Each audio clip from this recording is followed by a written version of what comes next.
అయితేనే నలేన కృతసేతు చూడండి 75లో నలసేతువు అన్నారు, నలేన కృతసేతు. రాముడు కట్టన్నాడు తప్ప కట్టింది నలుడు కదా, ఇంజనీర్ ఆయన అన్నమాట. అందువల్ల నలసేతు అంటారు. అది ఎలా ఉంది? 10 యోజనముల వెడల్పుతో 100 యోజనముల పొడవుతో ఆకాశంలో స్వాతి పథంలో ఉందిట.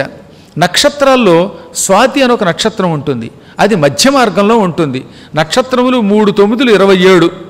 ఆ 27 నక్షత్రాలు ఒక 9ని ఉత్తమ మార్గం అంటారు. ఆ ఉత్తర మార్గం మనకు కనపడదు. కొన్ని దక్షిణ మార్గం, కొన్ని మధ్యమ మార్గం.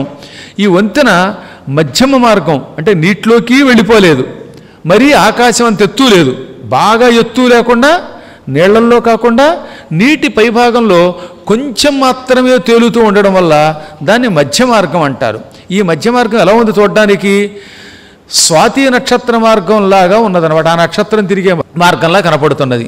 స్వాతి నక్షత్ర మార్గం అని ఎందుకు పోలుస్తారంటే, స్వాతి నక్షత్రం ఆకాశంలో కనపడితే చాలా శుభమని, ప్రయాణం చేసేవాడికి శుభం కలుగుతుందని పేరు అనమాట. అందుకని రాముడికి శుభం కలిగించడానికి అలాంటి పోలిక ఇక్కడ వాల్మీకి అందించాడు.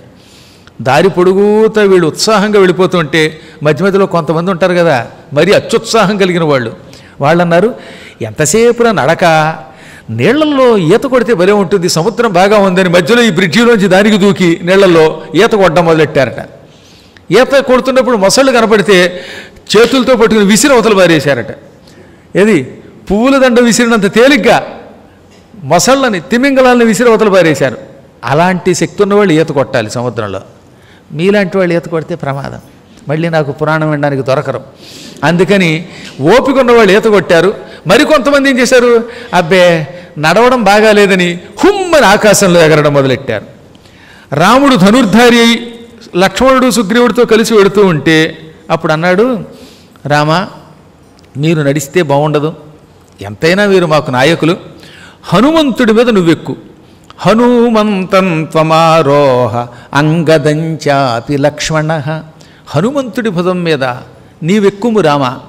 ఈ లక్ష్మణుడు అంగదుని భుజాల మీద ఎక్కుతాడు, అప్పుడు అందరం వెళ్ళిపోవచ్చు, మిగతా వాళ్ళమంతా అవతలకు వెడదాం, ఆకాశంలో ఎగిరేవాళ్ళు ఎగరండి అన్నాడు.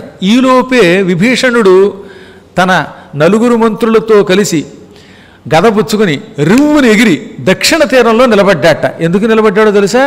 బ్రిడ్జి పూర్తి వీళ్ళంతా వచ్చేలోపు అక్కడ రాక్షసులు వచ్చి ఈ వంతెన విరగొట్టకుండా, వంతెన విరగొట్టారనుకోండి, వాళ్ళ దగ్గర బాంబులు ఉన్నాయి కదా, శతఘ్నులు, ఫిరంగులు, ఆ ఫిరంగులతో విరగొడితే మధ్యలో ఆ వంతెన శిథిలం అయిపోతుంది. పాపం ఇందులో చాలామంది వానరులు ఆకాశంలో అంత దూరం ఎగరలేరు, అటువంటి వాళ్ళు నీళ్లలో పడిపోతారు. నీళ్లలో పడి తట్టుకోగలిగే వాళ్ళు అందరూ ఉంటారు కదా. అందుకని వారధిని భగ్నం చేస్తారేమోనని పరేషాం అభిఘాతార్థం ఆతిష్ఠత్ సచివై సహా తన మంత్రులతో అక్కడ కాపలా కాశాడు. అది కృతజ్ఞత అంటే. అతనికి రావణాసురుడి యొక్క ప్రణాళిక తెలుసు. ఇదంతా అయ్యాక వీళ్ళ వెళ్ళిపోతూ ఉంటే సేతు మీద అవతల ఒడ్డుకి దేవతలు, చారణులు ఆనందపడిపోయి, అద్భుతంగా ఉన్నది ఈ కార్యక్రమం, ఇంత మహాసముద్రం మీద మానవమాత్రుడు బ్రిడ్జి కట్టగలడా? ఏదో సముద్రంలో ఒక 5 మైళ్ళో 2 మైళ్ళో 4 మైళ్ళో, అది కూడా ఎక్కువ ప్రమాదం లేని చోట వంతెన కడతారు తప్ప ఈ అగాధ సముద్రంలో వంతెన గట్టిగా వెళ్ళిగేవాడు ఎవడుంటాడు? ఇప్పుడు రామేశ్వరంలో కూడా సముద్రం మీద బ్రిడ్జి ఉంటుంది, కానీ అది మహాసముద్రం కాదు, సముద్రం యొక్క ఒక పర్ర. ఆ మాత్రానికే మనం ఆశ్చర్యపోతున్నాం. అటువంటిది మహాసముద్రంలో వారధ, ఇది ఒక్క రాముడి వల్లే అవుతుంది అనుకుని, రామచంద్ర శత్రువులను జయించి చతుస్సముద్రములతో చుట్టుకొనబడి ఉన్న భూమండలాన్ని 11,000 సంవత్సరాలు పరిపాలించి కీర్తి పొందని దీవించారు, ఆశీర్వదించారు. ఇక ఈ ప్రయాణం మహావేగంగా సాగుతోంది. అప్పుడు రాముడు, లక్ష్మణ దక్షిణం దిక్కున కనిపిస్తున్న కొన్ని శకునాలు చూడు, ఆ శకునాలు వానరులకు విజయం, రాక్షసులకి పరాజయం చేకూరుస్తున్నాయి. మన మీద చల్లగాలి వీస్తోంది, అటు లంకానగరం మీదకి వేడిగాలు ఎడుతోంది. మన వైపేమో ఆవుల అరుపులు వినపడుతున్నాయి, అటువైపు నక్కల అరుపులు వినపడుతున్నాయి. దీనివల్ల యుద్ధం జరుగుతుంది, కానీ మనకు కూడా జన నష్టం తప్పదు. మన వైపు కూడా కొంతమంది మరణిస్తారు, విజయం తప్పదు. కాకపోతే నా బాధల్లా ఇంత ప్రయత్నం చేసి ఇంకా మనం పూర్తిగా లంక చేరలేదు, రావణుడిని వధించలేదు. ఇప్పటికీ అశోకవనంలో రావణుని చెరలో సీత ఎంత బాధపడుతోందో, సీత బాధపడుతోంది అన్న బాధ నా మనస్సుని అంతకంతకీ బాధ పెడుతున్నది. కానీ సముద్రం దాటి అవతల ఒడ్డుకు వస్తూ ఉంటే ఆ లంకానగర శోభ కళ్ళకి మిరుమిట్లు కలుపుతోంది. అబ్బా, కుబేరుడి వనం కంటే కూడా ఇది బాగా ఉన్నది. మానవలోకంలో ఇటువంటి ఉద్యానములు, బంగారపు భవనములు, కోటలు, కోట గోడలు, కందకాలు చూసామా? అదిగో చూడు అని పలికి, వృషభుడు కుడిపక్కన నుంచి వెళ్ళవుగాక, అతడు తన సైన్యంతో కుడివైపు నుంచి వెళ్ళుగాక. గంధమాదనుడు వానరులకి ఎడం పక్కనుండుగాక. పడమర వైపు సుగ్రీవుడు రక్షించుగాక.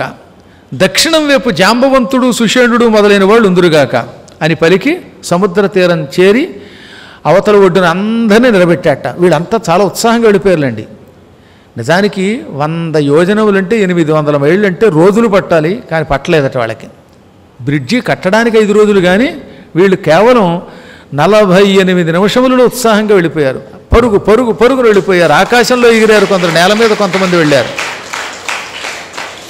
సరిగ్గా అవతల ఒడ్డుకెళ్ళి ఈ వానర సైన్యాన్ని నలుదిక్కులా విడిది చేయించండి, కొండల మీద, చెట్ల మీద, ఖాళీ ప్రదేశాల్లో ఉండండి అని చెప్పాక ఆ మధ్యలో శుకుడు కనబడ్డాడుండోయ్, సుకాసురుడు. వాడిని తాళ్ళేసి కట్టేశారు వీళ్ళు. వాడు కుయ్యో మొర్రో నన్ను ఈడ్చుకుపోతున్నారు హై అని అరుస్తున్నట్ట. వాడు అందరితో పాటు నడవడానికి లేదు కదా, ఎగరనెవరు, అందుకని వానరులు తాళ్ళు వేసి కట్టేసి ఈడ్చుకుపోతూ ఉంటే వాడు కుయ్యో మొర్రో అంటున్నాడు అనమాట. నిజానికి కుయ్యి అంటే మొర పెట్టుకొనుట, బాబోయ్ అని ఏడవడం అనమాట. అందుకే కుయ్యాలించి సంరంభయ్యే ఎండల్లా పాహి పాహి అన్న కుయ్యాలించి, కుయ్యి అంటే మొర, రక్షించో రక్షించో అని మొర పెట్టడానికి కుయ్యి అంటారు. మొరన్న అదే, రెండూ కలిపి చెప్పారు కుయ్యో మొర్రో. 2 సార్లు రక్షించు రక్షించు అని అర్థం అనమాట, దాని అర్థం అది. అలాంటి శబ్దములు విని రాముడు చిరునవ్వునవి, వీడిని ఇంకా కట్టేసి ఉంచారా, ఎందుకండి పాపం వాడిని వదిలేయండి అన్నట్ట. అమ్మయ్య అనుకున్నాడు వాడు. వానరులు కూడా నవ్వుకుని వాడిని వదిలేశారు. వదలడంతో బాణంలో ఎగిరిపోయేటండి. మళ్ళీ ఒక్క క్షణం ఉంటే ఒట్టక్కడ రామబాణంలో ఆకాశానికి లేచాడు. క్షణం ఎక్కడుంటే మళ్ళీ ఏం తంతారో వీళ్ళు అనుకుని మహావేగంగా ఆకాశ మార్గంలోకి ఎగిరాడు. రావణాసుడి దగ్గరికి వెళ్ళాడు. రావణుడు వాడిని చూచి ఆ రెక్కలు, ఆ కన్ను, ఆ ముక్కు చూచి నవ్వేట. అంతే, అలాగే ఉంటుందిలేండి, నవ్వులాట కింద ఉంటుంది. రావణ ప్రహసన్నేవ సుఖం వాక్యమభాషత అంటే నవ్వుతూ పలికేట. ఏమిటిది, వారం రోజులు దాటిపోయింది ఇంకా రాలేదనుకుంటున్నాను నేను, ఏం జరిగింది, నీ ముక్కేమిటి, దిక్కుమాల ముక్కు అలా అయిపోయింది, రెక్కలు ఎవరో పీకేసినట్టున్నారు, కొంపదీసి వానరులకి దొరికావా అన్నట్ట. కొంప తీయకుండానే దొరికానయ్యా బాబు, కొంప తీసి దొరకడం కాదు, దొరకడం ఏమిటి చూసావు కదా, ఈ ఏకలు మళ్ళీ యథాస్థితికి ఎప్పుడు వస్తాయో, 4 రోజుల పాటు పుత్తూరు పోయి కట్లు కట్టించుకునేటట్టు ఉంది నా శరీరం అంతాను, చితక్కొట్టి పారేశారు వాళ్ళు. అబ్బా రామ అన్నట్టు రావణాసుడి దగ్గరే. రావణాసుడి దగ్గర కూడా రామరామ అన్నాడు అనమాట. చావు దెబ్బలు తగిలితే రావణ అనడం లేదు, రామ అన్నాడు. ఈ మహారాజు గారి దగ్గర శత్రువుని కీర్తిస్తున్నావంటే కీర్తించగా ఏం చేయను, ఆ సముద్ర తీరం చేరాను, ఉత్తర తీరం చేరి సుగ్రీవుడికి నీ సందేశం చెప్పానే లేదో, నా నోట్లో మాటలు నోట్లో ఉంటూ ఉండగానే వానరులు పైకొచ్చి ముందు చితక్కొట్టారు. రాముడిని బతిమాలితే రామ రామ రక్షించమంటే రాముడు నన్ను వదలమన్నాడు. వదిలేక మళ్ళీ రావణాసురుడికి నీ సందేశం ఏమిటి అన్నాను సుగ్రీవునితో. అతను సందేశం చెబుతూ ఉంటే నీ ఆదేశం గుర్తొచ్చింది. నీ ఆదేశం, ఆ సందేశం 2 ఏకకాలంలో పాటిస్తూ ఎక్కడ ఎవరున్నారో చూస్తూ ఉంటే మళ్ళీ అంగదాదులు వచ్చి డొక్కలో ఒకడు, ముక్కు మీద ఒకడు, రెక్కల మీద ఒకడు, మరికొన్ని ప్రదేశములలో కొందరు చితకొడి బారేశారు. ఒళ్ళంతా తుక్కు తుక్కు అయిపోయింది. శిథిలమైపోయిన సమయంలో రాముడు కరుణాస్వరూపుడు కనుక రక్షించాడు.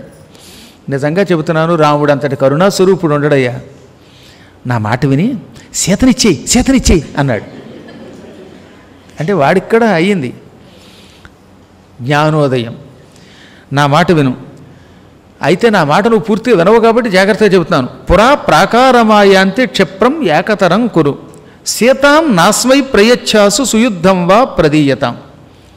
రాముడు వంతెన కట్టించాడు, సముద్రం దాటాడు, లంకలోకి వచ్చేశాడు. నీ దగ్గర ఇప్పుడు 2 కార్యక్రమములు కనపడుతున్నాయి. నువ్వు చేయవలసిన పనులు 2. 1 లంకని కట్టుదిట్టంగా కాపలా వాళ్ళు పెట్టి కాపాడుకుని యుద్ధానికి వెళ్ళడం. లంకకి కాపలా కట్టుదిట్టం చేయటం, యుద్ధానికి వెళ్ళడం అదొక పని. లేదా సీతాం వాస్మై ప్రయచ్ఛాసు, వెంటనే సీతనివ్వడం. వీడు ముందు ఏం చెప్పాడంటే సీతనివ్వడమే మంచిది, ఇవ్వవనుకో అప్పుడు లంకని జాగ్రత్తగా చూసుకో, కానీ సీతనివ్వడం మంచిదని మాత్రం మళ్ళీ చెబుతున్నాను అనగాని కళ్ళు ఎర్రబడిపోయి పళ్ళు పటపట కొరికి, ఏమిరా సుఖ 4 దెబ్బలు తినగానే నీకు దెయ్యం దిగినట్టు ఉంది, దేవతలు గంధర్వులు దానవులు అందరూ కలిసి నా మీద పడినప్పటికీ నన్నేమీ చేయలేరు, నేను చచ్చిన సీతనివ్వనన్నాడు. నైవ సీతాం ప్రయచ్ఛామి సర్వలోక భయాదపి, సమస్త లోకాల వాళ్ళు నా మీద పడి నన్ను భయపెట్టిన తల్లకిందులైపోయిన సృష్టి సీతనివ్వను. కష్టపడి సీతనిక్కడికి తెచ్చుకొచ్చి ఆమెను పెళ్లి చేసుకోకుండా వదులుతానా? నేనొక్కడే ఎంతమందిని చంపానో నీకు తెలియదా? నవాసవే నాపి సహస్ర చక్షుష, 1000 కళ్ళు కలిగిన ఇంద్రుడు, పాశములు చేతిలో పట్టుకుని యుద్ధానికి వచ్చే వరుణుడు, దండం ధరించిన యముడు, వీళ్ళెవరూ నాతో యుద్ధం చేయలేరు, నా బాణాగ్ని జ్వాలలు తట్టుకోలేరు. చెప్పు అన్నట్ట. నువ్వు నా దూతవి, నువ్వంటే ఇంకా అభిమానం ఉన్నది, ఒకప్పుడు నువ్వు నాకు చేసిన ఉపకారాలు మర్చిపోలేదు, కాబట్టి నిన్ను క్షమించొదులుతున్నాను. సీతనిమ్మని ఇంకోటి ఎవడన్నా పలుకుంటే చంపేసేవాడిని అని వదిలేసేట. బతికానరా బాబు, మళ్ళీ నీకు కనబడితే ఒట్టు అనుకుని వాడు పారిపోయాడు. పారిపోయి ఇంటికి వెళ్ళి వాళ్ళ ఆవిడ చేత కాపడం పెట్టించుకున్నాడో ఏం చేశాడో అదంతా పక్కన పెట్టేశారు. ఇప్పుడు రావణాసుడికి కొంచెం లోపల మళ్ళీ బెంగుంది. అందుకని సుకుడు సారణుడు అనే 2 మంత్రుల్ని పిలిచాడు. చెప్పానుగా మీకు, ఇందాక పారిపోయిన సుకుడు దూత రాక్షసుడు, ఇప్పుడు వచ్చే సుఖసారణులు మంత్రులు. కాబట్టి అక్కడ చాలామంది సుఖులు ఉన్నారు, సుఖంగా ఉన్నారు ఎంతకాలం. ఇప్పుడు ఆ సుఖం పోయి దుఃఖం వచ్చే రోజులు వచ్చాయన్నమాట. ఈ సుఖసారణుల్ని పిలిచి, మీ 2 వానరులు ఉన్న చోటకి వెళ్ళండి, మానవ రూపాల్లో వెడితే దొరికిపోతారు, రాక్షస రూపంలో వెడితే దొరికిపోతారు, కాబట్టి అచ్చం వానరుల కింద మారిపోండి. వానర రూపంలో కోతుల్లో కలిసిపోయి వాళ్ళ బలం ఏమిటో బలహీనత ఏమిటో తెలుసుకోండి, ఎవరు ఎలా చచ్చిపోతారో తెలుసుకోండి, వాళ్ళ చౌకిటుకు తెలుసుకుని నాకు చెబితే మీకు మంచి కానుకలు ఇస్తాను. వాళ్ళ ఆయుధాలు, వాళ్ళ ధైర్యం, వాళ్ళ మృత్యు రహస్యాలు తెలుసుకున్నారు. కానీ వీళ్ళు అక్కడికి వెళ్ళారండోయ్, వానర రూపాలు ధరించారు, సైన్యంలో కలిసిపోయారు. అసలు ఆ సైన్యంలోంచి ఎటు రావాలో తెలియట్లేదు వాళ్ళకి. ఇది సైన్యమా చీమల దండ? ఓయ్ బాబా, ఎక్కడ చూసినా కోతులే, ఎవరిని చూసినా మహాబలంగా ఉన్నారు. వీళ్ళు ఎంత దొంగ రూపాలు ధరించినా వాళ్ళతో సరి తూగటం లేదట. ఈలోపు విభీషణుడు కనిపెట్టేశాడు వాళ్ళని. దొంగల మాయలు దొంగలకే తెలుస్తానట్టుగా రాక్షస మాయలు రాక్షసులకే తెలుస్తాయి. విభీషణుడు కనిపెట్టేసి తౌ దదర్శ మహాతేజాః ప్రచ్ఛన్నౌ చ విభీషణః ఆచచక్షేథ రామాయ గృహీత్వా సుఖసారణౌ. రాక్షసులు మాయారూపాలలో ఇందులోకి వస్తారు అనే ఊహ మొదటి నుంచి విభీషణునికి ఉన్నది. అందుకే విభీషణుడు బుద్ధిమంతుడు అన్నారు.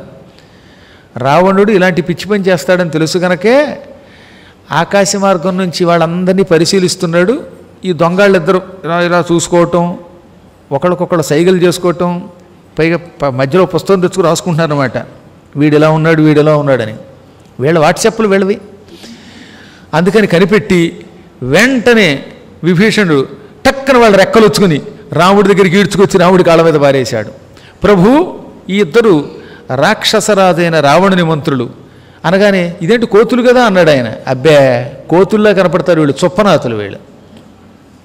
వీళ్ళు ఒకడి పేరు సుకుడు, ఇంకోటి పేరు సారణుడు. సుఖసారణులు అంటారు వీరిని. బహుశా గూఢచర్యానికి వచ్చారు అనగానే వాళ్ళు వణికిపోయారండి. అవి ఓ పక్కనేమో రాముడి గురించి వాళ్ళకి భయం లేదు, విభీషణుడు సుగ్రీవుడు అంగదుడు తక్కిన వానరులు అంటేనే భయం. రాముడు శరణు అంటే రక్షిస్తాడని ఇంతకు పూర్వం విన్నారు కదా సుకుడు ద్వారా. అందుకని రాముడి గురించి భయపట్టలేదు వాళ్ళు, కేవలం ఈ కోతుల గురించి, ముఖ్యంగా విభీషణుడి గురించి కంగారు పడిపోతూ, ప్రభు రఘునందన, మా తప్పేమీ లేదు, మీ సైన్యంలో ఎంత శక్తి ఉంది, సామర్థ్యం ఎలా ఉన్నది, ఎవడికి మృత్యు ఎలా ఉంటుంది, ఇవన్నీ తెలుసుకురమ్మని రావణుడు పంపగా మేము ఇక్కడికి వచ్చాం, మమ్మల్ని నువ్వు రక్షించనగానే రాముడు నవ్వాడు.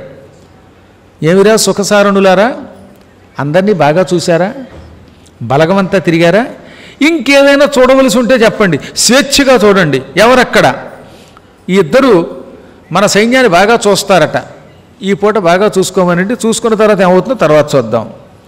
గూఢచారు అయినప్పటికీ వీళ్ళని వదిలేస్తున్నాను నేను, కాకపోతే మీరు అన్నీ చూసిన తర్వాత వెంటనే ఈ క్షణమే బయలుదేరి రావణుడి దగ్గరికి వెళ్ళండి. వెళ్ళి రామచంద్రుడు నీతో ఇలా అన్నాడని చెప్పండి. ఒరే రావణ, నువ్వు ఏ బలాన్ని చూసుకుని ఎంతకాలం వెర్రవీగావో ఆ బలమంతా నశించిపోయే రోజులు వచ్చాయని చెప్పు. రేపటి ప్రాతకాలం నుంచి భయంకరమైన ఘోరమైన యుద్ధం జరగడం ఖాయం.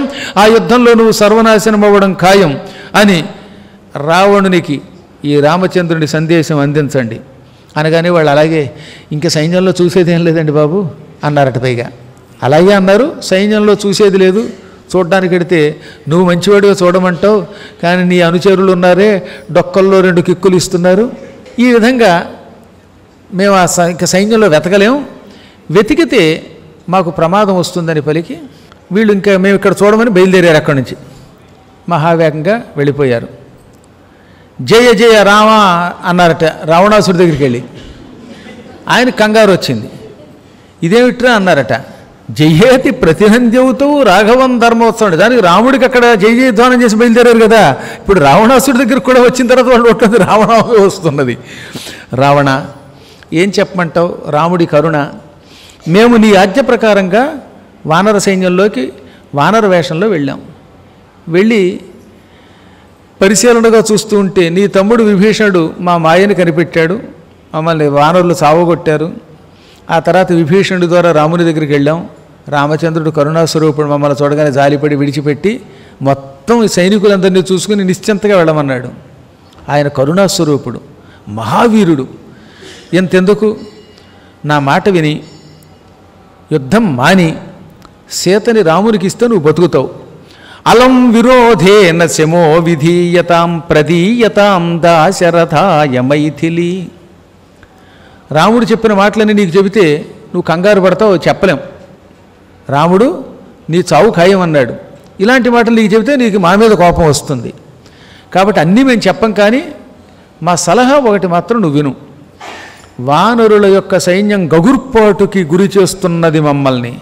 మేము ఆ సైన్యాన్ని చూచి వణికిపోయాం. నీకు కూడా మృత్యువు తప్పదనిపిస్తున్నది. యుద్ధం చేయటం ఆపి సంధి చేసుకుని దాశరథాయ రాముని కొరకు మైథిలి సీత ప్రదీయతాం ఇవ్వబడుగాక అంటే సీతని రాముడికి చెయ్యి అన్నాడు ఆయన. మళ్ళీ పళ్ళు పటపట కొరికాడు వీడు. వీడికి ఎవరు మంచి చెప్పినా ఎక్కదు కదా. మూర్ఖులారా అని వాళ్ళని బెదిరించాడు. చెయ్యెత్తాడు, కొట్టడానికి సిద్ధపడ్డాడు, గదెత్తాడు, కత్తి తీశాడు. కొంత కోపం అణుచుకుని తర్వాత అన్నాడు, సమస్త దేవతలు గంధర్వులు అందరూ ఒక్కుమ్మడి నా మీద దాడికి వచ్చిన నైవ సీతాం ప్రదాస్యామి సర్వలోక భయాదపి. సర్వలోకాలు నా మీదకొచ్చి భయపెట్టిన సీతని మాత్రం ఇవ్వనన్నాడు ఆయన. ఇంక చెప్పాను కదా, వాడు పరమమూర్ఖుడు. నైవ సీతాం ప్రదాస్యామి, చచ్చినా ఇవ్వనన్నాడు. అంతే. ఎక్కడైనా దూతలు తమ రాజుకి జయం కలిగించే మాటలు చెప్పాలి. మీరేమిటి ఎంతసేపు అక్కడి నుంచి వచ్చి భయపెడుతున్నారు అంటే, రాముడు ఉప్పు ఏమన్నా తిన్నారా మీరు? నా సంపదలు అనుభవిస్తూ రాముడు గొప్పవాడు సీతనిచ్చే ఏం చెబుతున్నారంటే, మీలాంటి వాళ్ళు స్నేహితులుగా కనపడుతున్నటువంటి శత్రువులు. సరే, అది పక్కన పెట్టండి. సారణ, వానర ప్రముఖుల్లో మహాసూరులు ఎవరు అన్నట్ట అని తన భవనం పైకి నిలబడ్డాడండోయ్. వాడికి పెద్ద భవనం ఉన్నది. ఆ భవనం పైకి ఎక్కాడు. ఎక్కి ఎదురుగుండా ఉన్న వానరులను చూశాడు. నాకు ఒక ఆశ్చర్యం ఏంటంటే, ఇప్పుడు కూడా సముద్రం దాటలేరు అన్నాడు వాడు. సముద్రం దాటేశారు. సైన్యం ఎదురుగుండా కనపడుతోంది. ఇంకా ఈ పిచ్చాడికి ఒకదాని తర్వాత ముందు అసలు రాముడు ఇక్కడికి రాలేడు, దారిలో చచ్చిపోతాడు అన్నాడు. రాముడు సముద్ర తీరానికి వచ్చిన విషయం తెలిసింది. సముద్రం దాటలేరు అనుకున్నాడు, దాటాడు. ఆ తర్వాత కనపడుతున్న సైన్యము, ఆ భయంకర పరాక్రమం, ఉత్సాహం కనపడుతున్నాయి. అయినా సరే ఇంకా నేను జయం పొందుతాను అనుకుంటాట. ఎంత జ్ఞానం అండి అది. అందుకనే భవనం పైకెక్కి ఇందులో ఎవరెవరో చెప్పన్నట్ట. అదిగో లంకానగరానికి ఎదురుగుండా నిలబడి ఉత్సాహంతో గర్జిస్తున్నాడే, కుడి చేత్తో భుజాన్ని కొట్టుకుంటున్నాడే, అటువంటి వాడి పేరు నీలుడు. సుగ్రీవుడి సైన్యంలో ఎక్కువ భాగం ఈ నీలుడి దగ్గర ఉంటుంది. ఇక దక్షిణం దిక్కుకేసి తిరిగి వానరులందరినీ సమీకరిస్తూ వాళ్ళకి ఆజ్ఞలు ఇస్తున్నాయన కుమారుడు యువరాజు అంగదుడు. నిన్ను చంకలో పెట్టినొక్కాడే ఆ వాలి కొడుకు. అతడు తోకను నేల మీద కొడుతున్నాడు చూసావా, అలా కొట్టినప్పుడల్లా నేల పగిలిపోతోంది, రాళ్ళు పగిలిపోతున్నాయి, నేల మీద ఢామ్ ఢామ్ అని పెద్ద పెద్ద శబ్దాలు పుడుతున్నాయి. యస్య లాంగూల శబ్దేన స్వనంతి ప్రదిశో దిశ. అతడు తోకతో నేల మీద కొడుతూ ఉంటే దశ దిశలు పెద్ద పెద్ద శబ్దాలతో మారుమోగిపోతున్నాయి. తోక దెబ్బ ఎలా ఉందంటే అతడు నిజంగా యుద్ధంలో ఆయుధాలు ప్రయోగిస్తే ఎలా ఉంటుందో ఆలోచించు.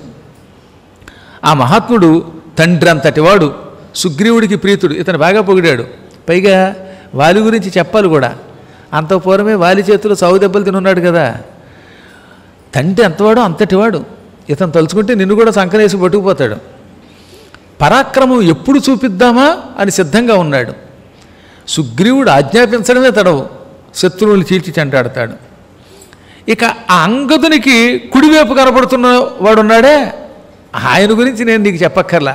లంకా నగరానికి వచ్చి నీ ఎదురుగుండా నిలబడి నీ అంతం చూస్తానని బెదిరించిన హనుమంతుడు ఆయనే. ఏదో మన మీద అనుగ్రహంతో లంకను తగలబెట్టాక మళ్ళీ వెళ్ళిపోయాడు, కానీ వెళ్ళిపోకుండా ఇంకో 2-3 సార్లు తోకకి నిప్పెట్టుకుని అంటింతుంటే లంకలో మనం ఉండేవాళ్ళం కాదు. మనందరం కుర్ర కొంకలం. ఆయనే లంకా నగరానికి భయంకరుడును. ఆయన రాముడికి హితాభిలాషి, రాముడంటే ప్రాణం ఇస్తాడు. ఇక ఆ వాలిసుతుడైన అంగదునికి వెనక భాగంలో కనపడుతున్న ఆయన పేరు నలుడు, విశ్వకర్మపుత్రుడు ఆయన. ఈ సేతువుని ఇక్కడికి నిర్మించిన మహాత్ముడు ఆయనే.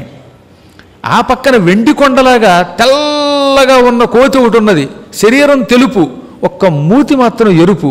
ఆయన పేరు శ్వేతుడు. ఇతడు మహాపరాక్రమవంతుడు.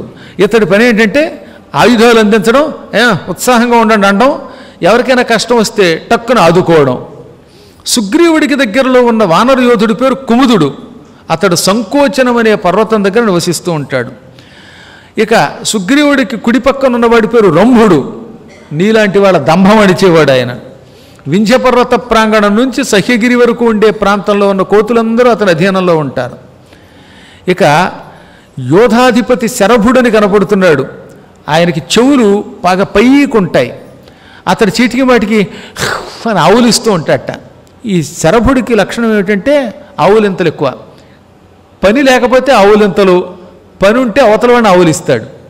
అటువంటి వాడు ఇతడు.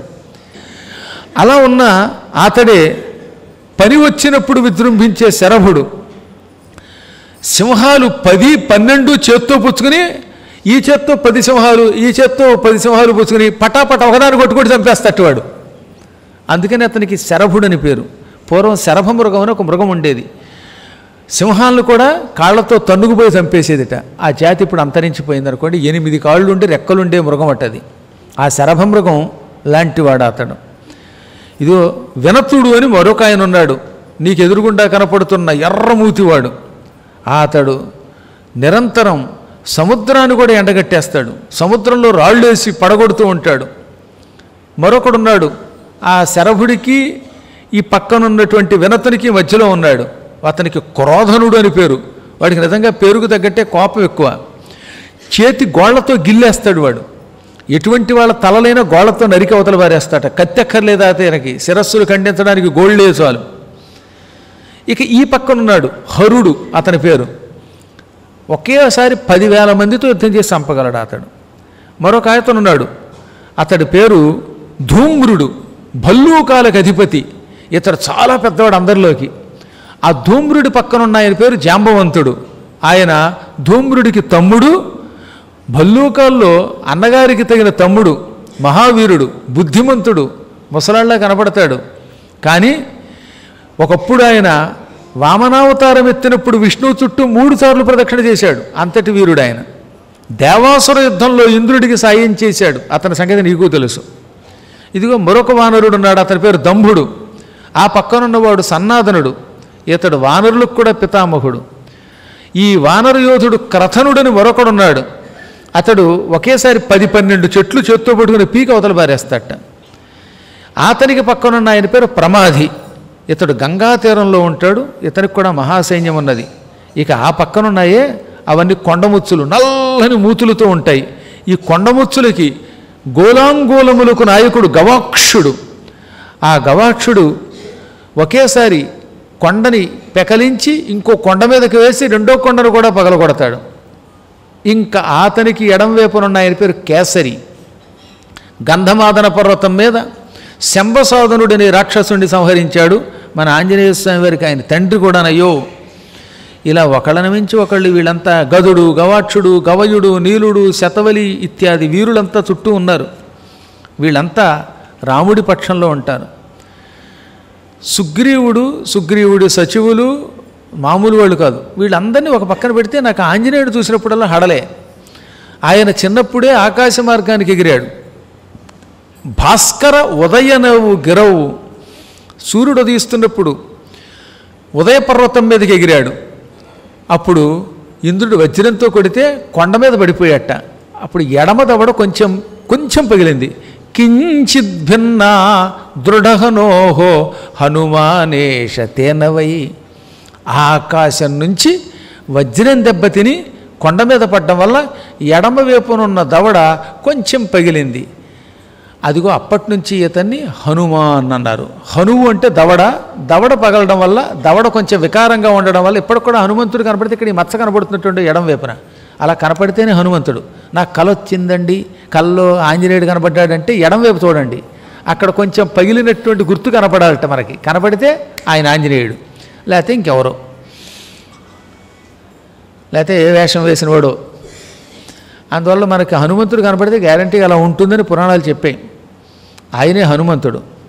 ఇతని గురించి ఏం చెప్పమంటావు? నాకంటే నీకే బాగా తెలుసు. లంకానగరంలో అతనితో మాట్లాడావు, మన వాళ్ళందరినీ చింతకాయ పచ్చడి చేసి పారేశాడు. ఈ అందరినీ ఒక పక్కన పెట్టు. అందరికీ మధ్యలో పద్మముల వంటి నేత్రములతో కొండలాంటి విల్లు పట్టుకున్న శ్యామల వర్ణంలో ఉన్న మహానుభావుడే రామచంద్ర ప్రభు. ధర్మజ్ఞుడు, కృతజ్ఞుడు, సత్యవాక్యుడు, ఎప్పుడూ సత్యం తప్ప అసత్యం పలకడు, దృఢవ్రతుడు. ఈతడు తన బాణములతో కొండలు పిండి చేస్తాడు. ఉన్న చోటు నుంచి ఎవరినైనా చంపగలడు. ఇంద్రుడంతటి వాడు కుమారుణ్ణి కాకాసురుని బెదిరించినవాడు, బ్రహ్మాస్త్రం ఎరిగినవాడు, వేద విద్వాంసుడు. ఆయన భార్యనే ఆయన లేనప్పుడు ఎత్తుకొచ్చావు నువ్వు. నీ గర్వం అణచడానికి సిద్ధంగా ఉన్నాడు. పోనీ ఆ మాట అంత డైరెక్ట్గా అన్నాడండి. స ఏష రామస్తాం యోద్ధం రాజన్ సమభివర్తతే. నిన్ను నాశనం చేయడానికి సిద్ధంగా ఉన్న ఆయనే రాముడు. ఆ రాముడి పక్కనే ఉన్న బంగారపు రంగులో ఉన్న ఆయన, బంగారపు కాంతితో వెలిగిపోతున్న ఆయన, తామర పువ్వుల వంటి కళ్ళు కలిగిన వాడు, ఆజానుబాహుడు, మహాద్భుతమైన విల్లు ధరించినటువంటి వాడు, ఒత్తైన నల్లని గిరజాల జుట్టు కలిగినటువంటి వాడు, రామచంద్రుడికి పంచప్రాణాలు, లక్ష్మణుడు ఆయన. ఆయన యుద్ధరంగంలో పాములో బసలు కొడతాడు. ఇది నిజమే, ఆయనే పెద్ద పాము, ఆదిశేషుడు గనక. ఆయన శత్రువులకు అజేయుడు. అసలు రాముడిని యుద్ధం చేయనివాడు ఆయన. సాధారణంగా నేనే యుద్ధానికి కడతానంటాడు. ఏదో రాముడు తమ్ముడి మీద ప్రేమతో యుద్ధానికి వెళ్ళనివాడు తప్ప. ఎంతమందిని చూసావు నువ్వు. ఇక సుగ్రీవుడిని అడుగుదువు నువ్వు. వీళ్ళందరినీ పక్కన పెడితే ఈ రామ లక్ష్మణ సుగ్రీవులకి మధ్యలో కూర్చున్న గద పట్టుకున్న ఆయన మీ తమ్ముడు గారే విభీషణుడు. ఈయన అన్నీ చెప్పాడు. ఇప్పుడు ఆయన గురించి కూడా వర్ణించమంటావా? వాడు ఇలా మండిపోతూ చూస్తున్నట్ట. ఆ గద పట్టుకున్న ఆయన మీ తమ్ముడు, ధర్మాత్ముడు, నిన్ను విడిచిపెట్టి అక్కడికి చేరాడు. అతను ఎంత పరాక్రమవంతుడో నీకే తెలుసు, నేను చెప్పక్కర్లేదు. గణిత శాస్త్రజ్ఞులు ఏమని చెప్పారు? 100 లక్షలైతే 1 కోటి అన్నారు. 1,00,000 కోట్లయితే 1,00,000 కోట్లట 1,00,000 crores అయితే ఒక శంఖం అంటారు. అటువంటి శంఖములు 1,00,000 అయితే ఒక మహాశంఖం అన్నారు. 1,00,000 మహాశంఖములైతే ఒక బృందము అంటారు. 1,00,000 బృందములైతే ఒక మహాబృందం అంటారు. 1,00,000 మహాబృందములను ఒక పద్మం అంటారు. 1,00,000 పద్మములైతే ఒక మహాపద్మం, 1,00,000 మహాపద్మములైతే ఒక కర్వం, 1,00,000 కర్వములు ఒక మహాకర్వం, 1,00,000 మహాకర్వాలు ఒక సముద్రం, 1,00,000 సముద్రములు ఒక ఓఘం, 1,00,000 ఓఘములు ఒక మహౌఘం. అంత సైన్యం ఉన్నారు. నిజానికి అంతమంది లేరు, కానీ అలా బెదిరించాడు. ఈ సంఖ్య ఇవ్వడం లెక్క కట్టగలడు. అసలు మీరే ఇంటికి వెళ్ళాక కట్టుకోండి ఒకసారి మళ్ళీ యూట్యూబ్లో నా కథ వెనక్కి తీసుకుని మీ వాట్సప్లు అవో క్యాలిక్యులేటర్లు ఆ మొహం ఈ మొహం ఉంటాయి కంప్యూటర్లు పెట్టుకుని ఈ సంఖ్యల్ని మానవ మాతృడు లెక్క కట్టగలడా? ఏ టెక్నాలజీ అయినా పనికొస్తుందా? అంత శాస్త్రం చెప్పారు. సెకనులో 1,00,000 వంతులు కూడా లెక్క కట్టారు మన వాళ్ళు. మన చూపు ఎంత గొప్పదో ఆలోచించండి. గణిత శాస్త్రం చాలా గొప్పది, అనేక శాస్త్రాలు ఉన్నాయండి ఆ రోజుల్లో. కాకపోతే కాలక్రమంలో వాటిని పాడు చేసేశారు ఇతర దేశస్తులు వచ్చి దాడి చేసి. మన ఆయుర్వేదం ఎంత గొప్పదో తెలుసా? అతుక్కుపోయేలా చేశారు తెగిపోయిన చేతిని కూడా. ఒంట్లో ఎముకల్లో గుచ్చుకుపోయిన బాణములు తీసి కట్టుకడితే మళ్ళీ 5 రోజుల తర్వాత వాళ్ళు యథాప్రకారంగా తిరిగేవారట. భీష్ముడు యుద్ధంలో పడిపోతే వైద్యులు వచ్చి నీ ఒంటి మీద ఉన్న బాణములు తీసేస్తాం, పసరు కట్లు కడతాం, ఒంటికి మర్దన చేస్తాం, మళ్ళీ రేపు యుద్ధానికి కడతావు నువ్వు అన్నారు. అంటే నేను యుద్ధానికి వెళ్ళను, ఇలా చచ్చిపోవడానికి నిర్ణయించుకున్నాను, నన్ను వదిలేయండి అన్నాడు ఆయన. అని ఆ డబ్బులు ఇచ్చి పంపేశాడు పాపం వైద్యులకి. ఇది మహాభారతంలో భీష్మపర్వంలో ఉన్నది. అటువంటి అద్భుతమైన వైద్యం ఉన్న శాస్త్రం అంతా తగలబెట్టేశారు కదండి. ఇప్పటికి కూడా పుత్తూరు కట్టేస్తే కాలు అతుక్కుంటుందా లేదా? అసలు మూలికలకున్న శక్తి దేనికి లేదు. ఇవి కెమికల్స్, ఇవి తాత్కాలికంగా నొక్కి అణిచేస్తున్నాయి, మళ్ళీ రోజు మందు వేసుకోవాల్సిందే. ముసలాళ్ళు అయ్యాక ఇప్పుడు మందులు వేసుకోవడం పక్కనట్టండి, వాళ్ళు కుర్రాళ్ళ దగ్గర మందులే కదండి. నేను ఎరిగిన ఒక ఆయన ఉన్నాడు, కాఫీకి ముందు మందు, కాఫీ తర్వాత మందు, రోజుకు 30 టాబ్లెట్లు వేయాలి, శరీరం అంతా విష కషాయాలు పుట్ట. ఏం కర్మ ఇది అంటే మనం శాస్త్రాన్ని మర్చిపోయాం, భగవద్ అనుగ్రహానికి దూరం అయిపోతున్నాం. 70 ఏళ్ళు 80 ఏళ్ళు వచ్చాక పక్కనట్టండి చెప్పేది. బొత్తిగా 40 ఏళ్ళకి 50 ఏళ్ళకి కూడా రోగాలు ఇవ్వాలి మనకి. ఇవన్నీ మన పాపాలు కాబట్టి ఒళ్ళు దగ్గరెట్టుకోవాలి. నేను వాళ్ళ గురించి వీళ్ళ గురించి చెప్పను, నాకు ఏదైనా రోగం వచ్చేది అది నా పాపమే అనుకుంటాను. కాబట్టి మనం కొంత పాపాలు చేయకుండా ఉండాలి, కొంతవరకు ఆరోగ్యాన్ని జాగ్రత్తగా కాపాడుకోవడానికి మన ప్రయత్నం మనం చేయాలి. అప్పుడు ఔషధాల జోలికి వెళ్ళాలి. ఒకప్పుడున్న మన ఔషధ శాస్త్రాన్ని మళ్ళీ బయటికి తీసే మార్గాన్ని భవిష్యత్తులో మీరు అందరూ చేయాలని మనస్ఫూర్తిగా కోరుకుంటున్నాను.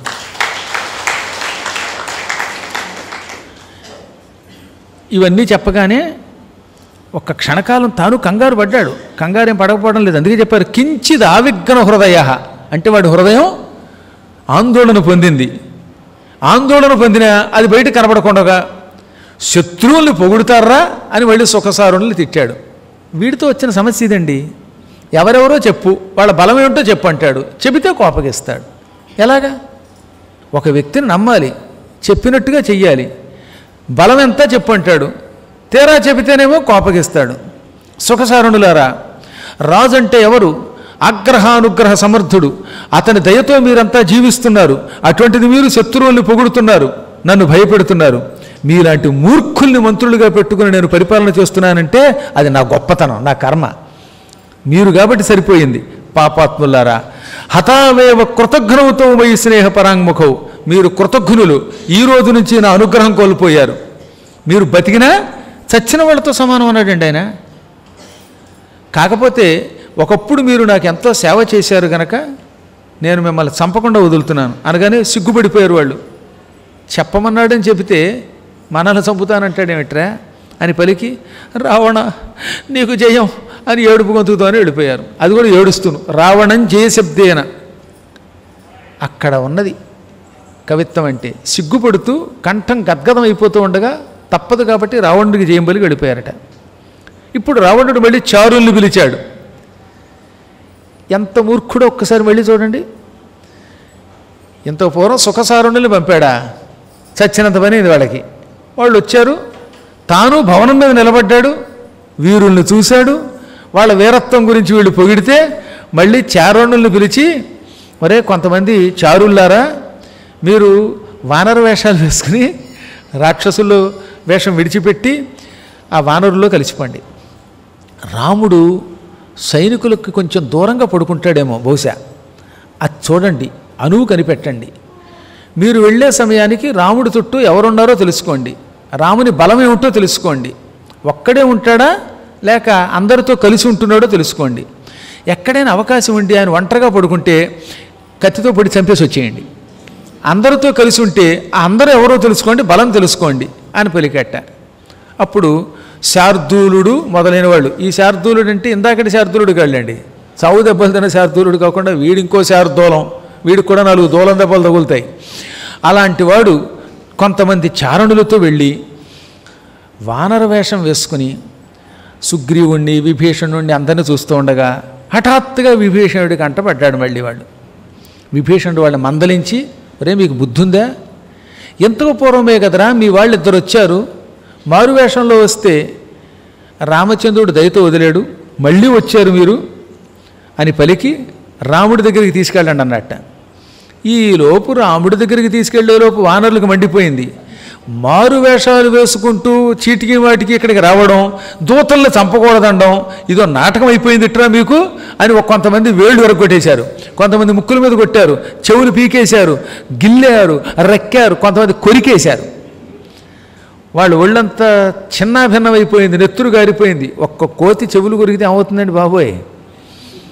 అందులో వాళ్ళు మహావీరులు అయ్యే. ఇంతలో రాముడు చూసి పోన్లండర్రా, కొడితే కొట్టే రోజులేయండి అన్నట్ట.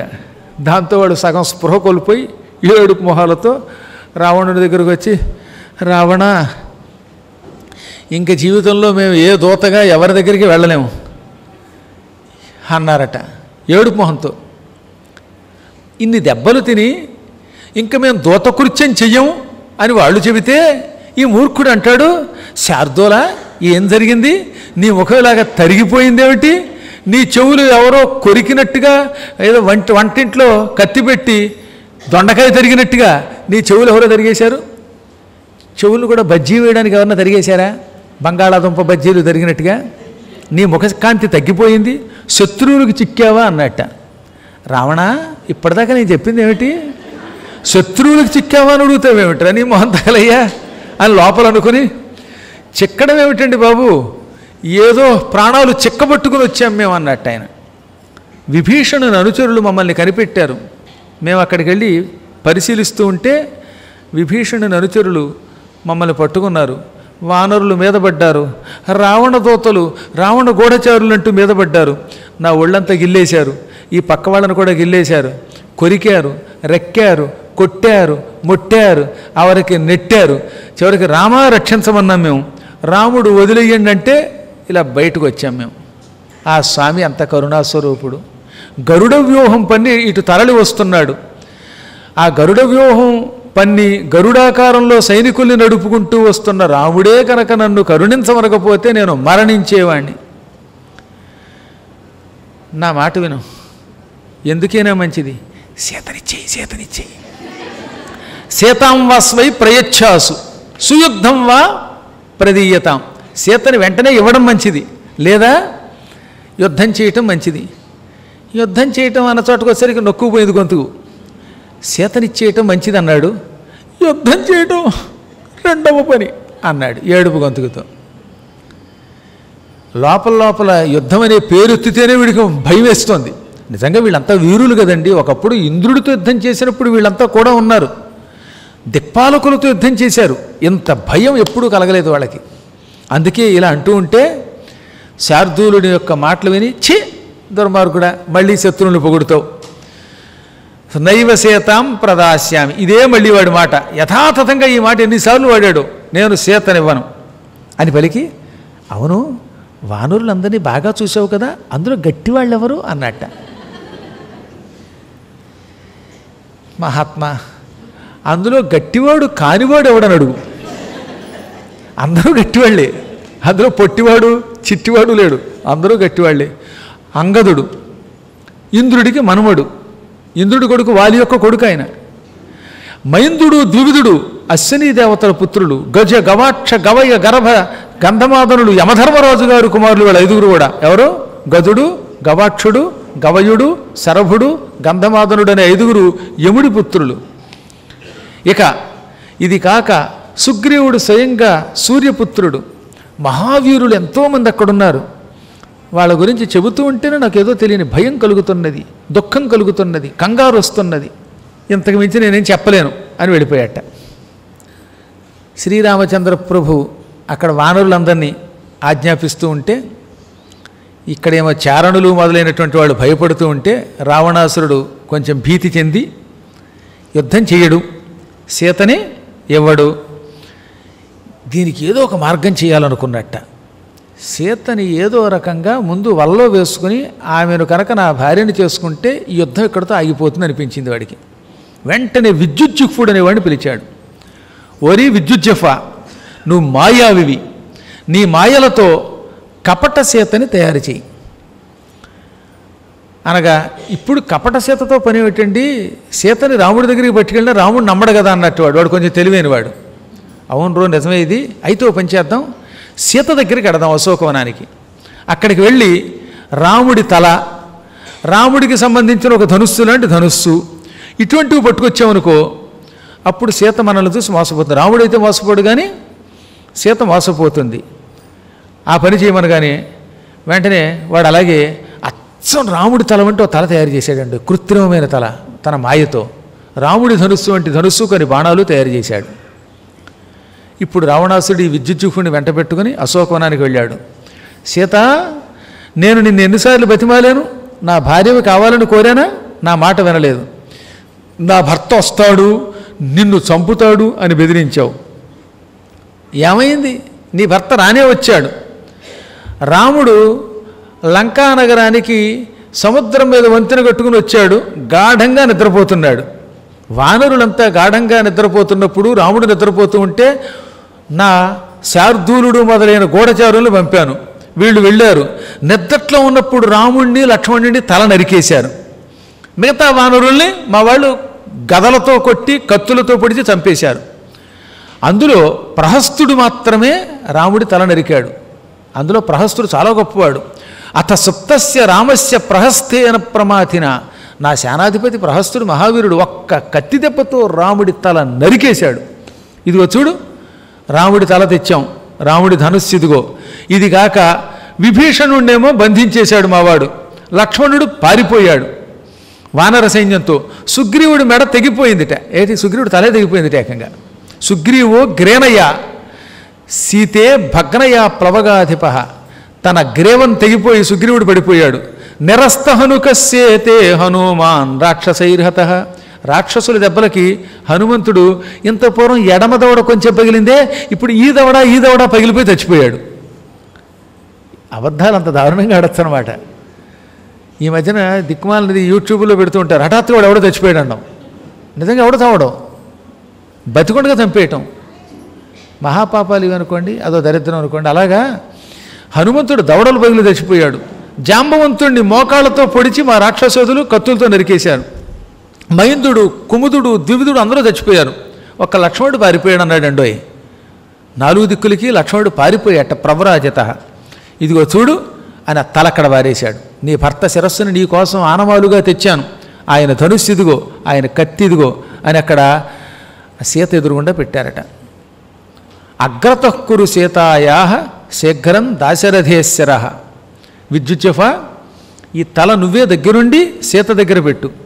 సీత తలను చూసుకుంటుంది, వాళ్ళ ఆయనకి పట్టిన దుస్థితి తెలుసుకుంటుంది అని పలికి రావణుడు పక్కకి నిలబెట్టాడు. పక్కకి వెళ్ళి నిలబడగానే ఈ విద్యుజ్జుఫుడు తల సీత దగ్గర పెట్టాట. అక్కడతో ఆగలేదు రావణుడు. ఇదిగో మీ ఆయన ధనుస్సు, ఎవరూ ఎత్తలేరు, మా రాముడి ధనుస్సు అన్నవే, ఎత్తి నీ దగ్గర పారేస్తున్నాను అని కింద పారేశాడు. దృఢమైన ఈ ధనుస్సుని రాముణ్ణి చంపాక ప్రహస్తుడు తీసుకొచ్చాడు. అనగానే సీత చూసిందండో, ఆ రాముడి ముఖకాంతి, ఆయన తల వెంట్రుకలు అన్నీ ఎలా ఉన్నాయో అలాగే ఉన్నాయి. ఆ తలకి ఎక్కడ రవ్వంత కూడా అది కృత్రిమమైన శిరస్సులో కనపట్లేదు. అంత పకడ్బందీగా తన మాయతో తయారు చేసేట తలని. అప్పుడు ఆవిడ తలని దగ్గర పెట్టుకుని ఏడుస్తూ, కైక నీ కోరిక తీరిందా? నా కొడుకు శాశ్వతంగా మహాప్రభువు కావాలనుకున్నావు, అన్నట్టే అయిపోయింది. రాముడిని అడవికి పంపావే దుర్మార్గురాలా, ఇప్పుడు ఆయన మరణించాడు, ఇక నేను మాత్రం ఇలా బతుకుతాను. సాధారణంగా భర్త కంటే ముందు పోవాలని ఏ భార్య అని అనుకుంటుంది. నా కర్మకాలి భర్త మరణించినా ఇంకా నేను మాత్రం మరణించకుండా బతికున్నాను. మంచి పనులు చేసిన వాళ్ళకి ఆయువు ఎక్కువ ఉంటుందంటారు, కానీ అది కూడా అబద్ధమేమో. మహాత్ములకి ధర్మాత్ములకి అకాల మరణం వస్తుందేమో అని కాసేపు అంటుంది. వశిష్ఠాది మహర్షులు పెళ్లిలో దీర్ఘాయుష్మంతుడవుగాక అని నిన్ను దీవించారు. ఆ మహాత్ముల ఆశీస్సులు కూడా వ్యర్థమైపోతాయా? నన్ను చాలామంది చిన్నప్పటి నుంచో చూచి, సీత నీ కళ్ళు తామర పువ్వుల్లో ఉన్నాయి, నీ ముక్కులో ఒక ప్రత్యేకత ఉన్నది, నీ నుదురు మరీ వెడల్పుగా మరీ పొట్టిగా కాకుండా సమున్నతంగా ఉన్నది, నీవు యావజ్జీవితం సౌభాగ్యవతిగా ఉంటావు, ఎక్కువ కాలం సింహాసనం మీద కూర్చుంటావు అని చెప్పారు. వాళ్ళ జ్యోతిష్శాస్త్రం అంతా వ్యర్థమైపోయిందేమో అని కాసేపు ఏడుస్తుంది. దశరథ మహారాజా, నువ్వు ఎన్నో యజ్ఞములు చేసి ఆ యజ్ఞప్రభావంగా రాముడిని కొడుగ్గా పంపేవే, భూలోకానికి రాముడిని యజ్ఞప్రభావంగా తీసుకొచ్చావు, నీ యజ్ఞం కూడా అతనికి ప్రాణభిక్ష పెట్టలేకపోయిందా అని కాసేపు అంటుంది. అంతలోనే రావణుడి కేసు తిరిగింది. రావణ, దయతో నన్ను రాముడి శరీరం దగ్గరికి తీసుకెళ్ళు, రాముడి శరీరాన్ని నాకు చూపించు, దాన్ని చితి మీద వేసి దాంట్లో ఈ శిరస్సును కూడా వేసి నేను కూడా భస్మం అయిపోయి గతిం భర్తుర్మహాత్మనః, నా భర్త గతిని అనుసరిస్తాను, ఆయనతో పాటు స్వర్గానికి వెళ్ళిపోతాను. భర్తకి దూరమై ఒక్క క్షణం బ్రతకలేనని ఏడ్చింది. ఇలా ఏడుస్తూ ఉండగా రావణాసురుడు అంగరక్షకుడు వచ్చాడు. జయం జయం అని పలికాడు. ప్రహస్తుడు గుమ్మం దగ్గర నిలబడ్డాడండి. ఏదో అత్యవసర సమావేశం అంటే అన్నాడు. వెంటనే అహో ప్రహస్తుడు వచ్చాడా అని విద్యుజ్జుహుడిని వెంట పెట్టుకుని రావణుడు హడావుడిగా సీతను విడిచిపెట్టి వెళ్ళిపోయాడు. అలా రావణుడు వెళ్ళడం ఏమిటి? అంతర్ధానంతు తచ్చేరషం తచ్చకార్ముఖముత్తమం. రావణుడు వెళ్ళిపోయాడు, వెంటనే తలా మాయమైపోయింది, ధనుస్సు మాయమైపోయాయి. అవి రావణుడి యొక్క మాయ వల్ల, విద్యుజ్జుహుడు తయారు చేయటం వల్ల వాళ్ళు ఉన్నంత వరకే ఉంటాయట. వాళ్ళు మాయమవడంతో అవి మాయమైపోయాయి. ఈలోపు అక్కడ ఏం జరిగిందంటే ప్రహస్తుడు వాళ్ళు వచ్చి మీద పడిపోతున్నారు, యుద్ధం జరుగుతోంది, ఏం ఏర్పాట్లు చేయాలి అని రాజుగారితో చర్చించడానికి వచ్చాడు వాడు సేనాధిపతి కనుక. అందుకని అక్కడికి వెళ్ళాట. దండోరా వేయించండి, డప్పులు వాయించండి, మన సైనికులందరినీ సంసిద్ధం చెయ్యండి అని ఏర్పాట్లు చేయడానికి రావణుడు పురమాయించాడు ప్రహస్తుణ్ణి. ఈలోపు రాముడి కోసం సీత ఏడుస్తోందిగా, అక్కడికి సరమ వచ్చిందండోయ్. పూర్వం శైలూషుడు అని ఒక గంధర్వుడు ఉన్నాడు. ఆయన చాలా గొప్పవాడు. ఆయన కూతురు సరమ. విభీషణుడు మాత్రమే రాక్షసుల్లో మహాత్ముడిని కనిపెట్టి ఆ సరమ రాక్షస జాతి స్త్రీగా మారి విభీషణుడిని పెళ్లి చేసుకున్నది. తన జాతిని కూడా పెళ్లి కోసం మార్చుకున్నది. నిజానికి గంధర్వుడు కూతురు కదా, కానీ రాక్షస స్త్రీగా మారిపోయి తన మతం మార్చుకొని ఆయన పెళ్లి చేసుకున్నది. చాలా ఉత్తమురాలు, పరమ శివభక్తురాలు, పరమ పతివ్రత. ఆవిడ రావణుడు అలా వెళ్ళగానే అక్కడికి వచ్చింది. ఇప్పటి వరకు జరుగుతున్నదంతా పొదలో దాక్కుని చూస్తోందిట. రావణుడు ఉన్నంతవరకు అక్కడికి రావడానికి తడిసి ఆ తర్వాత ఆయన వెళ్ళగానే వచ్చింది. దీన్ని బట్టి విభీషణుడు మాత్రమే వెళ్ళాడు, ఆయన నలుగురు మంత్రులు వెళ్ళారు, కానీ భార్యలు కుటుంబాలు అక్కడే ఉన్నారండోయ్. వాళ్ళనేమి రావణాసుడికి ఎంటలేదు. ఆవిడొచ్చి అక్కడున్న రాక్షస స్త్రీలందరినీ కొంచెం పక్కకి పెట్టి మీరు పక్కన ఉండండి, నేను చెప్పినట్టు వినకపోతే మీకే ప్రమాదం అని హెచ్చరించి సీత దగ్గరికి వచ్చి సీత ధైర్యంతో ఉండు, ఈ ప్రపంచంలో ఏ శక్తి రాముణ్ణి సంహరించలేదు. నేను రావణుడు రహస్యంగా పలుకుతున్న పలుకులు చేస్తున్నవి అన్నీ కూడా ఓ చెట్టు చాటు నుంచి ఇదివరకు చూశాను. ఇప్పుడు కూడా ఇక్కడికి వచ్చి నీతో రావణుడు పలికిన పలుకులు విన్నాను. ఇప్పుడు రావణాసుడు ఎందుకు వెళ్ళిపోయాడు అనుకుంటున్నావు? రాముడు యుద్ధానికి సంసిద్ధుడయ్యాడు, దండయాత్ర చేస్తున్నాడు. రాముడు వచ్చి మమ్మల్ని చంపుతాడు, యుద్ధం ఎలా చెయ్యాలి అని రావణుడితో చర్చించడానికి ప్రహస్తుడు వస్తే అందుకు వెళ్ళాడు తప్ప నిజంగా రాముడిని వాడేమీ చంపలేదు. నశక్యం సౌప్తికం కర్తుం రామస్య విదితాత్మనః వధశ్చ పురుష వ్యాఘ్రే తస్మిన్ నైవోపపద్యతే. రాముడు ఎటువంటి వాడు? మహామేధావి, పరాక్రమవంతుడు. అటువంటి వాడిని నిద్దట్లో కూడా ఎవరూ దగ్గరికి చేరలేరు. ఒక 1/2 మైలు దూరంలో ఉన్నవాడు తన దగ్గరకు వస్తూ ఉంటే కూడా రాముడు టక్కలు లేచి కూర్చోగలడు. అటువంటి వాడు నిద్రపోతున్నాడా? ఆయన తల ఓ మూర్ఖుడు నరికాడా? నిద్దట్లో ఉన్న రాముడి దగ్గరికి చేరలేరు. అసంభవం, చంపడం మహా అసంభవం. సీత, రాముడు శత్రువులు చంపుతాడు తప్ప శత్రువుల చేతిలో అమాయకంగా నిద్దట్లో వధ పొందడు, చావడం. నేను ఇప్పుడే తెలుసుకున్నాను. నేను తెలుసుకున్న వార్త ప్రకారం రాముడు సువేల అనే పర్వతం దగ్గర విడిశాడు, సముద్రం దాటి ఇక్కడికి వచ్చాడు, లంకలో ఉన్నాడు. ఆ మహానుభావుడు దక్షిణ తీరంలో ఉన్నాడు. ఇప్పుడు వినపడుతుందా నీకు? ఢామ్ ఢామ్ అనే యుద్ధ భేరీల యొక్క శబ్దం. అవి యుద్ధ భేరీలు. యుద్ధ భేరీలు ఎప్పుడు మోగుతాయి? రావణుడు యుద్ధానికి వెళ్లే ముందు. రాముడితో యుద్ధానికి వెళ్ళడానికి సైనికుల్ని సమీకరిస్తూ ఈ యుద్ధ భేరీ మోగిస్తున్నాడు ఆయన. నీ శోకములు తొలగిపోతాయి, అది నిజం. నీ కళ్ళల్లో కాంతి తగ్గలేదు, నీ తల వెంట్రుకలు ఏమాత్రం గరుకు వారలేదు. ఆడవాళ్ళకి వైధవ్యం వచ్చిన పుట్ట తెలియకుండానే వెంట్రుకలు గరుకెక్కుతాయిట.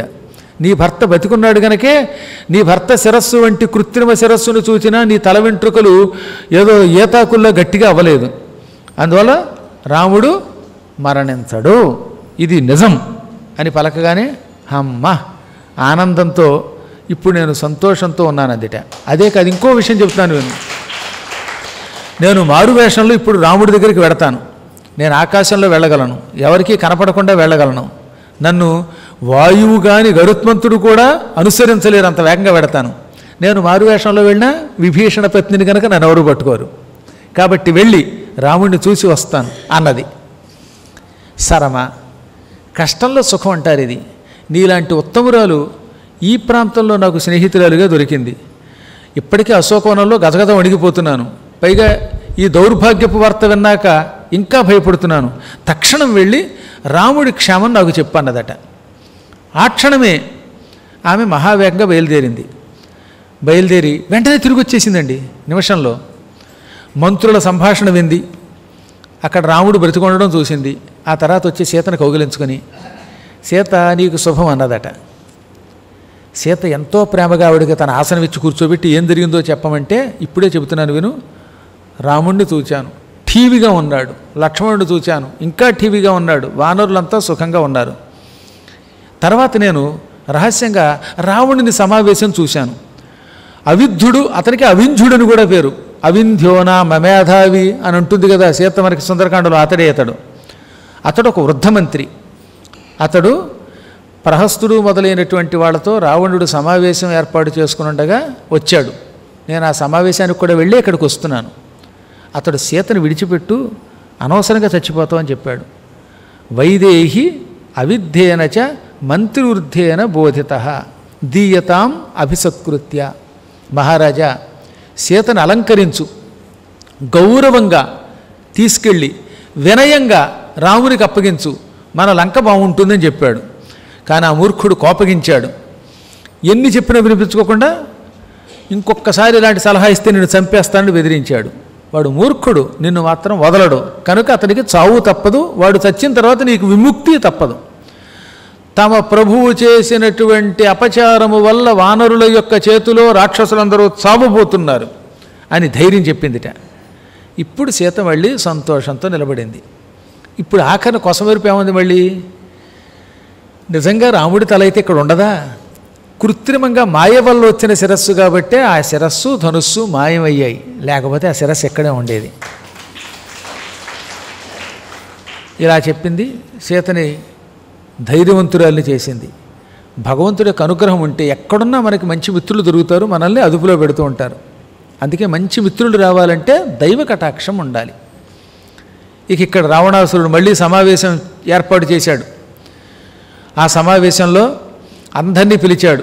మీరంతా పరాక్రమవంతులు, రాముడి బలం గురించి కూడా మీకు అంతో ఎంతో తెలుసు. ఇప్పుడు నా కర్తవ్యం ఏమిటన్నట్టు వాడు ఎన్నిసార్లు అడిగాడో ఆలోచించండి మీరు. పోనీ అడిగాడు, ఎవరి మాటను వింటాడా? వెండువాడు. వాడు ఆక్షేపిస్తూ అవతలను చంపుతాడు కాబట్టే ఎవరు వాడు ఎదురుగుండా సీతనిమ్మని చెప్పలేకపోతున్నారు. కానీ ఇప్పుడు మాత్రం ఒక ఆయన లేచాడు. ఆయన కైకసికి కూడా పినతండ్రి, ఇతనికి మాతామోహుడు అన్నమాట. కైకసి విశ్రవసుడి భార్య ఉందే, ఆవిడికి స్వయాన బాబయ్య, కైకసి తండ్రికి సొంత తమ్ముడు ఈయన. అటువంటి ఆయన మాల్యవంతుడు లేచాడు. రాజా, ఈ లంక గురించి ప్రాచీన విశేషాలన్నీ ఎరిగినవాడిని నేను, నీ గురించి ఎరిగినవాడిని, నువ్వు పుట్టిన దగ్గర నుంచి ఎత్తుకు పెంచినవాడిని. అందుకే చెబుతున్నాను విను.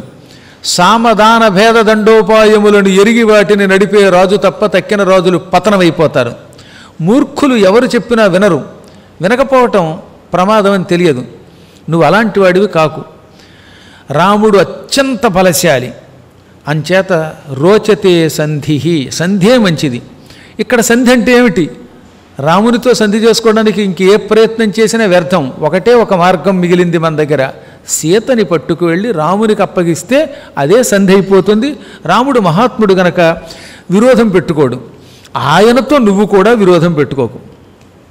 బ్రహ్మదేవుడు దేవతలు రాక్షసులు అని ఇద్దరిని సృష్టించాడు. దేవతలు ధర్మాత్ములు, రాక్షసులు మనం అధర్మపరులం. ఇంత స్పష్టంగా చెప్పాడండి. అధర్మపరులమైన మనం తరచుగా ధర్మాన్ని నాశనం చేసి మనం నశించిపోతూ ఉంటాం. అలా మన పతనం మనమే తెచ్చుకుంటున్నాం. ఇప్పుడు ఆ ధర్మం అంతా రాముడి పక్షాన ఉన్నది, అధర్మం నీ పక్షాన ఉన్నది. ధర్మో వై గ్రసతే ధర్మం తతఃకృతమభూద్యుగం అధర్మో గ్రసతే ధర్మం తతస్థిష్య ప్రవర్తతే. కృతయుగంలో ధర్మం అధర్మాన్ని నాశనం చేస్తుంది. కృతయుగం అంటేనే ధర్మం. ధర్మం అధర్మాన్ని మింగేస్తుంది. అందుకే కృతయుగంలో అధర్మం మిగలదు. అదే కలియుగంలోనే తిష్యః అంటే కలియుగమునందు అధర్మం ధర్మాన్ని మింగేస్తుంది. అందుకే కలియుగంలో ధర్మాత్ములు కొద్దిమంది ఉంటారు. అంటే మీరన్నమాట పురాణం వినేవాళ్ళు. కలియుగంలో అధర్మం ధర్మాన్ని మింగుతుంది. ఇది త్రేతాయుగం. ఈ యుగంలో ధర్మం 3 పాదాల నడుస్తుంది. అందుకే రాముడిదే పై చెయ్యి ఇప్పుడు. అదే కలియుగంలో కల్కి అనే అవతారం వచ్చేదాకా అధర్మం విజృంభిస్తుంది. అప్పుడు కల్కి చేతిలో అధర్మం నాశనం అవుతుంది. ఇవన్నీ ఎందుకు చెప్తున్నానంటే నీకు మన వైపు ఉన్నదంతా అధర్మం. ఈ అధర్మాన్ని మృంగడానికి వచ్చిన ధర్మస్వరూపుడు రాముడు. ఒక పక్కన రామచంద్ర ప్రభువు యొక్క అండ చూచుకొని వానరులు అరుస్తున్న అరుపులు విను. మన నగరంలో చూడు, మన అన్నాల్లో పురుగులు పుడుతున్నాయి. వేడన్నంలో కాకులు గద్దలు వచ్చి జెండాలను విరగ్గొట్టేస్తున్నాయి. నక్కలు ఎదురుగుండా వచ్చి ఓడలు పెడుతున్నాయి. అందరికీ కళలు వస్తున్నాయట. కళల్లో నల్లని స్త్రీ ఎర్రబట్ట కట్టుకొని మెడకి పాశం వేసి ఈడ్చుకుపోతున్నట్టుగా కలొస్తోందిట. అంటే మృత్యుదేవత ఎర్రబట్టలు కట్టుకొని మనల్ని ప్రాణం తీస్తున్నది. ఇటువంటి దుస్థితి మన కళ్ళ ముందు కనపడుతూ ఉంటే ఇంకా ఏం చెయ్యాలి, కర్తవ్యం ఏమిటని అడుగుతావు. ఉన్నది ఒకటే కర్తవ్యం, అది సంధి. అనగా నీవు సీతనివ్వడమే మంచిది అనగానే కళ్ళ గుడ్లు ఎర్రబరిచి గిర్రును తిరుగుతూ ఉండగా పిడికిలి బిగించి ఊగిపోతూ కనుబొమ్మలు ముడిచి, మూర్ఖుడా, ముసిలాడివి, వరుసకి తాతవి గనక ఇంతవరకు నీ మాటలు నేను క్షమించా. నేను ఏం మాట్లాడుతున్నావు నీవు? సీతని రాముడికి భయపడిస్తానా? చచ్చినా ఇవ్వనుగాక ఇవ్వను. రాముడికి లక్ష్మణుడు తోడుండొచ్చు, సుగ్రీవుడు కోట్ల కొలది వానరులు తోడుండొచ్చు. కానీ నేను ఒంటరిగా ఇంద్రాది దేవతల్ని జయించిన వాడిని. మన సైన్యం తక్కువదా? కాబట్టి ఇంత సైన్యంతో ఉన్న నేను వాళ్ళకి భయపడతానా? ఈ మూర్ఖుడు ఇంకో మాట అన్నాడండోయ్, ద్విధా భజ్యేయమప్యేవన్ నమేయంతు కస్యచిత్తు. అంటే నన్ను 2గా నరికేసిన, నా శిరస్సు తల వేరైన, ద్విధ అంటే 2 అవ్వడం, తల మొండి వేరైపోతాయి కదా, అలా వేరైపోయినా సరే సీతనవను. ఆ తర్వాత ఇచ్చేదేముంది? తల మొండి వేరేకి విడిచేదేముంది? వాళ్ళే పట్టుకుపోతారు. అయినా నేను ఇవ్వను. సముద్రం పిల్లకాలం లాంటిది. రాముడు ఏదో అనుకోకుండా వారధి కట్టాడు, అది ఘనకార్యమా అన్నాడండోయ్.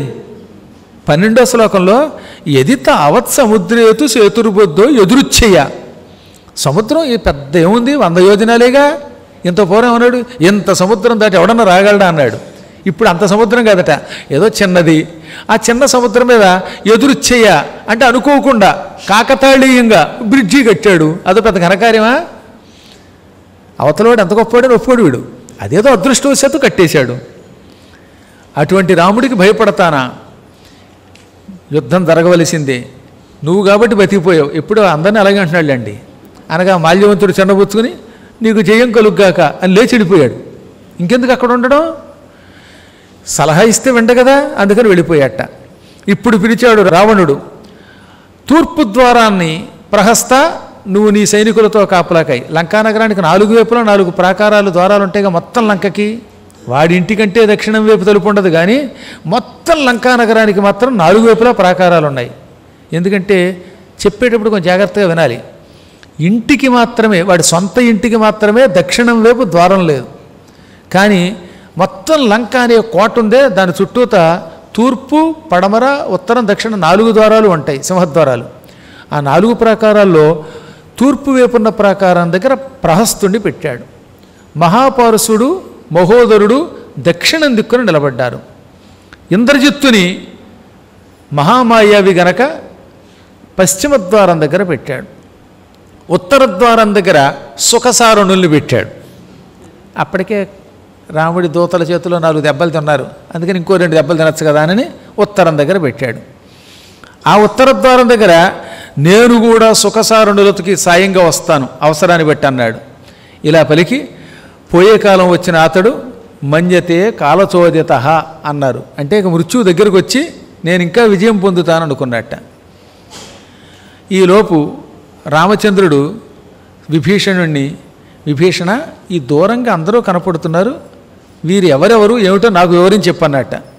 ఆ తూర్పు దిక్కునున్నవాడు ప్రహస్తుడు, దక్షిణం దిక్కునున్నవాడు మహాపారుషుడు మహోదరుడు, పడమర వైపు ఇంద్రజిత్తున్నాడు, ఉత్తర ద్వారం దగ్గర సుఖసారణులకి సాయంగా రావణుడు ఉన్నాడు.